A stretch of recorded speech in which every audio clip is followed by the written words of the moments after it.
ನಮಸ್ಕಾರ. ಸೂಪರ್ ಗುರು ಯೂಟ್ಯೂಬ್ ಚಾನೆಲ್ಗೆ ಸ್ವಾಗತ. ಸ್ನೇಹಿತರೆ, ಮೇಘಾಲಯದ ಚಿರಾಪುಂಜಿ ಬಳಿ ಇಂದೋರ್ನ ದಂಪತಿ ಹನಿಮೂನ್ ಹಾಗೂ ಪತಿ ಜೀವವನ್ನು ತೆಗೆದಂಥ ಕೇಸ್ಗೆ ರೋಚಕ ಟ್ವಿಸ್ಟ್ ಸಿಕ್ಕಿರುವಂಥದ್ದು. ಸ್ನೇಹಿತರೆ, ಪತಿ ಜೀವವನ್ನು ತೆಗೆದಂಥ ಕೇಸ್ನಲ್ಲಿ ನಾಪತ್ತೆಯಾಗಿದ್ದಂಥ ಪತ್ನಿಯೇ ಮಾಸ್ಟರ್ ಮೈಂಡ್ ಆಗಿದ್ದಾಳೆ. ಮೇಘಾಲಯ ಪೊಲೀಸರಿಗೂ ಕೂಡ ಶರಣಾಗಿದ್ದಾರೆ. ಭಾನಲ್ಲ ಮಧುಚಂದ್ರಕ್ಕೆ ಮೇಘಾಲಯ ಹನಿಮೂನ್ ಜೀವವನ್ನು ತೆಗೆದಂಥ ಕೇಸ್ನ ಇಂಚಿಂಚು ಮಾಹಿತಿ ಇದೀಗ ಬಹಿರಂಗ ಆಗಿದೆ. ಈ ಸ್ಟೋರಿಯನ್ನು ನೀವು ಕೇಳಲೇಬೇಕು. ಸೊ ನಾಳೆ ದಿನ ಮದುವೆ ಅನ್ನುವಂತಹ ಪರಿಸ್ಥಿತಿ ಅಥವಾ ಸಂಸಾರ ಅಂತ ಬಂದಾಗಲೂ ಕೂಡ ಗಂಡು ಮಕ್ಕಳು ಒಂದು ರೀತಿಯಾಗಿ ಯೋಚನೆ ಮಾಡುವಂಥ ಪರಿಸ್ಥಿತಿ ಬಂದಿದೆ. ಹೌದು, ಕಳೆದ ಜೂನ್ 6 ಶುಕ್ರವಾರ ರಾಜ ರಘುವಂಶಿ ಶವ ಪತ್ತೆಯಾಗುತ್ತೆ. ಹನಿಮೂನ್ಗೆ ಬಂದಿದ್ದಂಥ ರಘುವಂಶಿಯನ್ನು ಆತನ ಜೀವವನ್ನು ತೆಗೆದು ಪತ್ನಿ ನಾಪತ್ತೆಯಾಗ್ತಾರೆ. ಈ ಕೇಸ್ನಲ್ಲಿ ಪತ್ನಿಯೇ ಸುಪಾರಿಯನ್ನು ಕೊಟ್ಟಿದ್ದು ಮಧ್ಯಪ್ರದೇಶದಿಂದ 4 ಮಂದಿ ಹಂತಕರು ಮೇಘಾಲಯಕ್ಕೆ ಬರ್ತಾರೆ. ಅದು ಈಗ ಬೆಳಕಿಗೆ ಬಂದಿದೆ.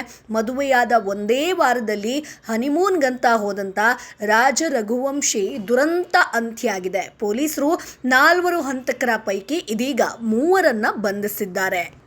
ಹಾಗಾದರೆ ನೀವು ಕೇಳ್ಬೋದು, ಈ ಕೇಸ್ನಲ್ಲಿ ಏನಾಯಿತು ಅನ್ನುವಂಥದ್ದು. ಸೊ ರಾಜ ರಘುವಂಶಿ ಕುಟುಂಬಸ್ಥರು ಈ ಪ್ರಕರಣವನ್ನು CBI ತನಿಖೆಗೆ ನೀಡುವಂತೆ ಇದೀಗ ಒತ್ತಾಯಿಸ್ತಿದ್ದಾರೆ. ಪತಿ ರಾಜ ರಘುವಂಶಿಯ ಜೀವವನ್ನು ತೆಗೆದು ಪತ್ನಿ ಸೋನಂಗೆ ರಾಜ ಕುಶ್ವಾಶ್ ಎಂಬಾತನ ಜೊತೆಗೆ ಅಕ್ರಮ ಸಂಬಂಧ ಇತ್ತಂತೆ. ಅದೇ ಕಾರಣಕ್ಕೆ ಪತಿ ರಘುವಂಶಿಯ ಒಂದು ಜೀವವನ್ನು ತೆಗೆಯುವಂಥ ಪ್ಲ್ಯಾನ್ ಮಾಡ್ತಾಳೆ. ಯಾಕಂತಂದರೆ ಪತ್ನಿ ಸೋನಂಗೆ ರಾಜ ಕುಶ್ವಾಹ ಅನ್ನುವಂಥ ಆತನ ಜೊತೆಗೆ ಅಕ್ರಮ ಸಂಬಂಧ ಇರುತ್ತೆ. ಈ ಕಾರಣದಿಂದಲೇ ಪತ್ನಿ ಒಂದು ಜೀವವನ್ನು ತೆಗಿಬೇಕು ಅನ್ನುವಂಥ ಒಂದು ಪರಿಸ್ಥಿತಿಗೆ ಬರ್ತಾರೆ. ಈ ಪ್ರಕರಣದಲ್ಲಿ ಸೋನಂಗೆ ಸಹಾಯ ಕೂಡ ಮಾಡಿದ್ದಾರೆ. ಯಾರಪ್ಪ ಅಂತಂದರೆ ಆಕಾಶ್ ಆಗಿರ್ಬೋದು, ವಿಶಾಲ್ ಆಗಿರ್ಬೋದು, ರಾಜ್ ಕುಶ್ವಾಹ ಎಂಬಾತನ ಅವರೆಲ್ಲರೂ ಕೂಡ ಸಪೋರ್ಟ್ ಮಾಡ್ತಾರೆ. ಇದೀಗ ಅವರನ್ನು ಪೊಲೀಸರು ಕೂಡ ಬಂಧಿಸಿದ್ದಾರೆ. ಆನಂದ್ ಅನ್ನುವಂಥ ಆರೋಪಿಯ ಬಂಧನ ಇನ್ನೂ ಬಾಕಿ ಇದೆ. ಸೊ ಸೋನಂ ಫೋನ್ ನಂಬರನ್ನು ಮೇಘಾಲಯ ಪೊಲೀಸರು ಟ್ರ್ಯಾಕ್ ಮಾಡಿದ್ದಾರೆ. ಈ ವೇಳೆ ಆರೋಪಿ ರಾಜ ಅನ್ನುವಂಥ ಜೊತೆಗೆ ಸೋನಂ ಗಂಟೆಗಟ್ಟಲೆ ಮಾತನಾಡಿರೋದು ಬೆಳಕಿಗೆ ಬಂದಿದೆ. ಅಂದರೆ ಅಫೇರ್ ಯಾರ ಜೊತೆಗಿತ್ತೋ ಆತನ ಜೊತೆಗೆ. ಈ ಸುಳಿವಿನಿಂದ ಇದೊಂದು ಹನಿಮೂನ್ ಹತ್ಯೆ ಅನ್ನೋದು ಖಚಿತವಾಗುತ್ತೆ. ಸೊ ರಾಜ ರಘುವಂಶಿಯ ಒಂದು ಜೀವವನ್ನು ತೆಗೆದಂಥ ಸೋನಂ ಬಾಯ್ ಫ್ರೆಂಡ್ ರಾಜು ಕುಶ್ವಾಹ್ ಕೂಡ ಭಾಗಿಯಾಗಿದ್ದ ಇದರಲ್ಲಿ. ಹಂತಕರಿಗೆ ಸೋನಂ ಹಣ ನೀಡಿ ಜೀವವನ್ನು ತೆಗಿಬೇಕು ಅನ್ನುವಂಥ ಒಂದನ್ನು ಆರ್ಡರ್ ಮಾಡ್ತಾರೆ.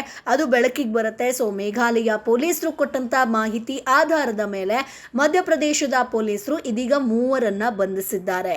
ಸೊ ಉತ್ತರ ಪ್ರದೇಶದ ಗಾಜಿಪುರದ ಡಾಬಾಕ್ಕೆ ಬಂದು ಸೋನಂ ಕುಟುಂಬದ ಜೊತೆಗೆ ಮಾತನಾಡಿದ್ರು. ಸೊ ಡಾಬಾದವರ ಫೋನ್ ಪಡೆದು ತನ್ನ ಕುಟುಂಬದ ಜೊತೆಗೆ ಮಾತುಕತೆಯನ್ನ ಕೂಡ ನಡೆಸಿದ್ರು. ಬಳಿಕ ಗಾಜಿಪುರದ ಪೊಲೀಸ್ ಠಾಣೆಗೆ ಹೋಗಿ ಸೋನಂ ಶರಣಾಗಿರುವಂಥದ್ದು. ಸ್ನೇಹಿತರೆ, ಈ ಎಲ್ಲದಕ್ಕೂ ಕಾರಣ ಸೋನಂ ಹಾಗೆ ಯಾರ ಜೊತೆಗೆ ಅಫೇರ್ ಆಗಿತ್ತೋ, ಅಫೇರನ್ನು ನಡೆಸ್ತಾ ಇದ್ರೋ ಆತ ಸೇರಿ ಈ ಒಂದು ಜೀವವನ್ನು ಅಂದರೆ ಸ್ವಂತ ಗಂಡನ ಒಂದು ಜೀವವನ್ನು ತೆಗೆಯುವಂಥ ಒಂದು ಪ್ಲ್ಯಾನನ್ನು ಮಾಡ್ತಾರೆ. ಅದು ಸಕ್ಸಸ್ ಕೂಡ ಆಗುತ್ತೆ.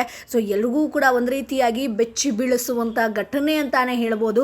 ಹನಿಮೂನ್ಗೆ ಕರ್ಕೊಂಡು ಹೋಗಿ, ಅದು ಕೂಡ ಒಂದೇ ವಾರದಲ್ಲಿ ಹನಿಮೂನ್ಗೆ ಕರ್ಕೊಂಡು ಹೋಗಿ ಜೀವವನ್ನು ತೆಗಿತಾರಂತಂದರೆ ಈಗಿನ ಒಂದು ಹೆಣ್ಮಕ್ಳಾಗಿರ್ಬೋದು, ಗಂಡು ಮಕ್ಕಳಾಗಿರ್ಬೋದು ಯಾವ ಮನಸ್ಥಿತಿಗೆ ಬಂದಿದ್ದಾರೆ ಅನ್ನುವಂಥದ್ದು. ಸೊ ನಾವು ಸಾಮಾಜಿಕ ಜಾಲತಾಣದಲ್ಲಿ ಸಾಕಷ್ಟು ಒಂದು ಪೋಸ್ಟ್ಗಳನ್ನು ನೋಡ್ಬೋದು.